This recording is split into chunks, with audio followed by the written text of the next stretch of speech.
Meet Alexei Vasilievich Sukletin, a Soviet serial killer, sadist, rapist, and cannibal.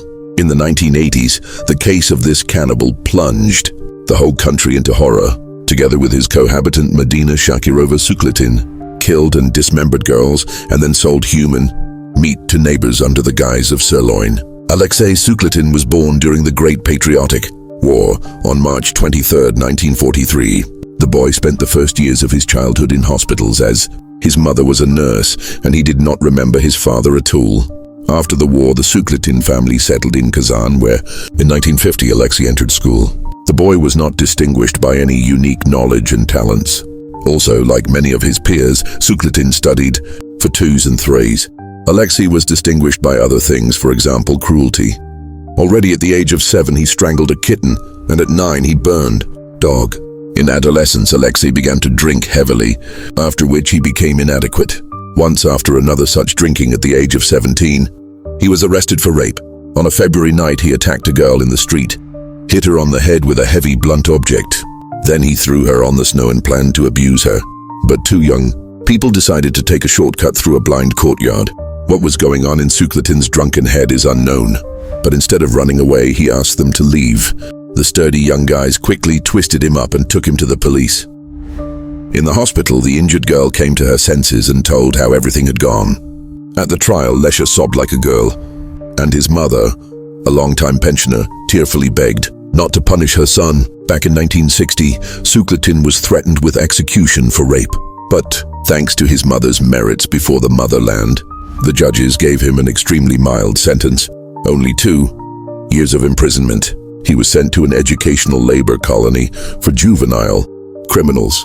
Sukletin was bullied to the full program, starting from stuffing his nose with toothpaste, ending with severe beatings, attempts to deceive doctors, and at least for a short time to go to the medical center. Did not end in anything. Having served his time, he left the colony, but after 1.5 years he returned there and back again. One summer day, Sukletin met 2 buddies who really wanted to drink, but neither of them had any money. Then Lyosha remembered that not far away lives an old lady whom he had recently repaired the tiles. The grandmother had no doubts whether to open the door or not. When all 3 introduced themselves as the state gas company, everything is logical. Recently repaired, they check. The robbers knocked out the grandmother with something heavy on the head and began to fumble around in the apartment. On one of the shelves, hidden from prying eyes, lay 80 rubles. Having taken the money, Sukletin and his friends went to drink. And the old woman, having recovered, called the police. All the criminals were detained a few hours later. As it turned out, they were not far from the old lady's apartment. This time the court gave Sukletin almost the maximum term possible for such a crime, 12 years in a penal colony. In the colony, Alexei began to cooperate with law enforcement quite quickly. He told the police everything he knew about every emergency, saying, in prison jargon, he became a goat. Naturally, cellmates found out about it and often beat the snitch. That's how 12 years passed. After his release in 1976, Sukletin first came to Kazan and then moved to the village of Vasilyeva in Zelenodolsky district. The only place where he was able to get a job was the garden partnership Voskod. However, he was soon fired from there for absenteeism. Then Sukletin got a job as a watchman in another partnership, where he was brought by an acquaintance. Now it was necessary to solve the issue of personal life. While still in prison, Alexei read psychology and love novels, and when he was released, he began to conquer girls with his reading and ability to choose words. 23-year-old beauty Medina Shakirova only laughed when a 36-year-old ex-convict working as a watchman wanted to get acquainted with her. She was from a working-class family, her mother and father having spent their entire lives working in a factory. She herself barely graduated from and lived in Uzbekistan for a while. Then Shakirova returned to Kazan and got a job as a turner at the factory. Skinny, with huge eyes, swarthy girl literally at first sight. Fell in love with young people, but no one liked her. How it happened that the criminal Sukletin, soon after meeting, began to live with her remained a mystery for Medina herself. A few years later, she said that she was as if hypnotized. What could be bought on the salary of a security guard in a garden? Partnership? Yes, and practically nothing. And for a daily drink, as Sukletin wanted, certainly not enough. So he decided to act by the tried and tested method, robbery. Having chosen a day, Sukletin sent Madzina to Kazan and told to wait until the last train to Vasiliev left. Then she was to persuade one of the cab drivers to take her home, promising to pay for the journey when she arrived in Vasilievo. "Darling, you have to look great. Put on makeup, do your hair, dress up. I want you to start complaining to the driver about Herod's husband, I mean me, who's gone out again, and then make the cab driver want to stay the night with you. And then it's a matter of technique," Sukletin said to Medina, smiling. The plan succeeded. The girl was already sitting at home with the cab driver when Alexei and his friend burst in and started beating up the driver. "As much money as I have, I'll give you everything, just let me go," begged the young man. The thugs took all the money from the cab driver and let go home. Sukletin committed his first murder on November 17, 1979. That day he came home with a pretty chubby girl, 22-year-old Ekaterina Osetrova. He introduced his roommate Medina to her as his younger sister and told her to set the table. The company was sitting and drinking in the kitchen when the owner went out. He returned with a hammer, with which he hit Katya on the head from behind. Then Alexei tied her hands with a clothesline and slit her throat. The blood dripped into a trough specially brought by his wife. After that, Sukletin began to cut the skin and tear, to cut out organs from the dead woman. All this time, Shakirova stood by, neither alive nor dead. "Why are you standing there? Go prepare the heart and tongue," he yelled at her, but hearing the refusal, he went to show her himself. He made Medina taste the heart of the murdered woman and ate the rest himself. After that, they continued to dismember Katya. They separated the meat, chopped the bones. The head, hands, arms, and feet were thrown away nearby, and blood was poured behind the house. Sukletin left some of the meat at home for food and gave something to dogs. Then they cleaned up the house, leaving, it seems, not a trace. After that, he asked Medina to cook borscht, dumplings, or fry potatoes with meat. The girl tried to refuse, but Sukletin threatened her with murder, and the fact that Shakirova could also end up in the freezer. The new year of 1980 came. There was nothing left of Katya Osetrova in the freezer. "It is necessary to replenish stocks," Alexei told his wife. So on January 6th, they met two girls at the station and offered them to celebrate the new year together once again.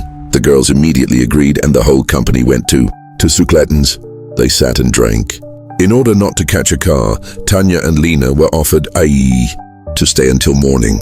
In the night, Medina woke up from a strong blow. Her common-law husband woke her up and quietly called her into the kitchen. Tanya was lying there dead. "I didn't touch the second one, she was too thin," he explained. "I cutting up the body and putting the pieces away for cold. If she wakes up, she'll be used." Fortunately, the girl woke up only in the morning. She was told that her friend had left urgently for Kazan, and they didn't wake her up.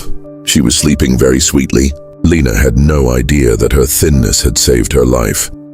Medina recalled at the trial that it was very hard for her when Sukletin was killing and raping teenagers. The victims of the maniac were 15-year-old Rezida and 11-year-old Valia. Rezida was an orphan. Sukletin lured her into the house, promising to put her in a hostel and help her with her studies. "I'll even find you a boy," he told her. Rezida thought that she had nothing much to lose, so quietly went to Uncle Lyosha and Aunt Dina, so the maniac asked to call them. When the girl, after traditional kitchen sit-down Sukletin, raped in the room, she still managed to get out of the bedroom and begged Medina to save her. Valia, who was only 11 years old, was caught by Sukletin in Kazan near an ice cream stand. "You probably don't remember me, but you would. You were very young," Sukletin told her. Along the way, he tried to find out the girl's name and afterward said that he would call her mother so she wouldn't worry. "And let's go to our place, your aunt will be happy." On the way, he told how long they had not communicated, where he himself had been. The girl realized everything only after a few hours, but it was already impossible to get out of the house. The door was closed, and beaten to a pulp, Aunt Dina, for trying to save the child, lay unconscious in the kitchen.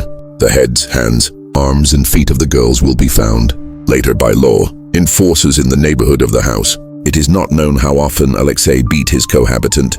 The cup of patience burst only then, when the maniac began to ask Medina to make him a present, to steal a baby for dinner. Only after that, Shakirova decided to run away to her parents, keeping the crime a secret. But Sukletin did not stay alone for long. Soon he got a new girlfriend, 23-year-old Lydia Fedorova. She drank a lot and, unlike Shakirova, blackmailed lover. The girl demanded money for drinks, and in case of refusal, threatened to hand him over to the police. It all began in the summer of 1985. Missing was a resident of the village at 774th kilometer, Lydia Fedorova. And although the woman led an asocial way of life, her long absence raised questions. A week or two before the story broke, the operative Misha Nechayev and I went to see Sukletin. We drank tea, talked to him saying, "Have you seen Lida?" He calmly replied, "No." Later retired Major Anatoly Vladimirov told me. After that seagull, Sukletin went on a bender. Gennady Uglov, his only comrade. I came to see him then. It is urgent to kill Madinka. She knows too much. And Lidka, she's over there, her head in the pot. Wants a meat? Everything is already marinated. Uglov left the house and immediately rushed to the police. There, of course, no one believed him. What head, what dismemberment? Tell them he raped children. Oh, and that was it. Comrade, you should go to a madhouse. However, the police still decided to check this version. The first thing that was felt in the house, the smell of corpse. The summer was very hot and the street meat was simply decomposing. Soon, forensic expert Alexander Fedyunov found a piece of human skin in the vicinity of the guard's house. In the next few days, law enforcers will find 4 bags of human remains. The criminal case was initiated on June 4, 1985. Sukletin did not hide the fact that he killed Fedorova. Gradually, though reluctant at first, he told about the others as well. The murder weapon was a kitchen knife. Alexei demonstrated at once. As soon as he was asked to show what he used to cut up the victims, Sukletin was immediately taken to the pre-trial detention center. Meanwhile, the locals began to remember how many times the maniac came with various acquaintances. There were about 20 people. Since the maniac always had plenty of meat, he sold it to his neighbors. Frozen pieces, loin, cutlets made by Medina or Lida were taken by neighbors, and when asked where the meat came from, Sukletin answered that he had made arrangements with the meat factory. Medina Shakirova was detained a few hours later. At first she tried to deny it, but when she learned that her civil husband had confessed to everything, she wrote her testimony on almost 100 pages. "I didn't kill anyone myself. I cut meat, cooked food from those killed. We appropriated some things of the killed, a coat, a skirt, a blouse, shoes, Valenki. I took only the good things. The bad ones we burned," Medina told the investigator. The girl wrote that Sukletin could eat her own mother, that he was a devil, and so on and so forth. She said that she was afraid of a maniac, or rather to be eaten, better shot. After the brutal murder of Lydia Fedorova was proved, it became clear to Alexei that the highest measures, punishment, could not be avoided. Sukletin began to make one after another sensational confessions, and the murders concerned not only Tatarstan and many other republics. According to cannibals' calculations, the verification should have taken a long time and thus delayed his execution. In the meantime, Shakirova confessed to complicity in 5 murders. Sukletin tried to pretend to be crazy, talked about memory lapses, but all examinations recognized him as healthy with connected speech, except for a little retarded. He repeatedly confessed that he felt no pity for the murdered. The only regret was that he knew the harshest punishment could not be avoided. Sukletin was sentenced to an exceptional measure of punishment. On July 29, 1987, the sentence was carried out. Before the execution, the cannibal molded from bread women's shoes and gave them as a gift to the investigator of the prosecutor's office, with a photo which he accompanied with the inscription, "I hope," that from the last cannibal of Tatarstan. For Medina, the charge also consisted of capital punishment, but the lawyer insisted that she had not killed anyone. The result, 15 years of imprisonment in a strict regime colony. She has already been released and even came to her native, Vasilyevo. However, it is not known where she is now and whether she is alive. That's all I have to say.